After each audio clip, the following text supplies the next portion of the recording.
Il-Partit Nazzjonalista jissokta bil-kampanja ta' negattività sabiex jipprova jwaqqaf lill-Gvern milli jimplementa l-proġett tal-ġenerazzjoni tal-elettriku bil-gass. Sostniet dan il-kandidata għall-elezzjonijiet tal-Parlament Ewropew Mirjam Dalli. Il-maskra tal-Partit Nazzjonalista waqgħet għal kollox.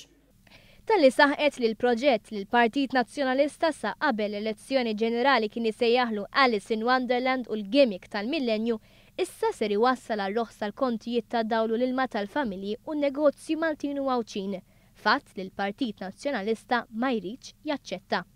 Għaliex jgħidulna li qegħdin iħarsu l-interessi tal-familji Maltin u Għawċin. Imma naħseb li l-uniku interess li qed iħarsu sinċerament huwa l-interess partiġan tal-partit tagħhom biex forsi ma tafx kif jiskurjaw xi punt politiku.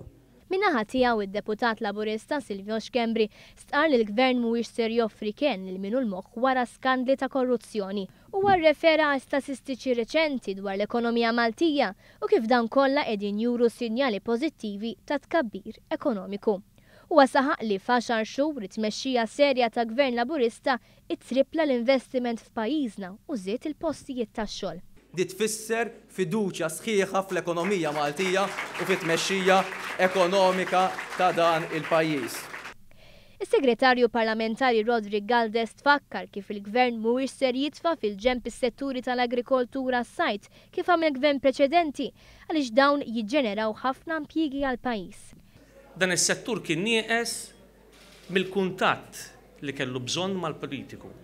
Aħna sibna sitwazzjoni fejn diversi bdiewa, diversi raħħala, sajjieda, kienu jkellmuna jgħidulna anke sempliċiment biex jitkellmu mal-Ministru tagħhom kienu jgħaddu xhur u jgħaddu diversi anke ġiel snin biex ikunu jistgħu jitrattaw ċertu problemi. Minħabba li Malta għandha problemi partikolari minħabba ċokon tagħha, il-Gvern irnexxielu jikseb 38 miljun euro aktar mis-7 snin li għaddew fondi għal qasam tal-bidja mill-Kummissjoni Ewropea.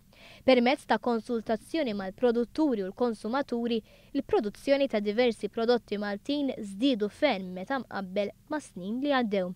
Galdes irrefera numru ta' inizjattivi li qegħdin jgħinu lis-settur tal-bidja sabiex issir aktar kompetittiva fuq livell internazzjonali, fosthom il-marka ta' kwalità. Għaliex aħna ma nistgħux nikkompetu fil-prezzijiet, fil-kwantità, però fil-kwalità għandna biex niftaħru ta'. Għaliex ċertu prodotti huma tagħna u dawk il-prodotti rridu mmexxuhom il qudiem għaliex nemdu li nistgħu nivvalorizzaw anke dan is-settur. Dwar il-qasam tas-sajt, Galdes fakkar kif il-Gvern irnexxielu jipperswadi l-Unjoni Ewropea sabiex Malta tikseb delega speċjali tal-kwoti tas-sajt permessi minn din l-istess istituzzjoni.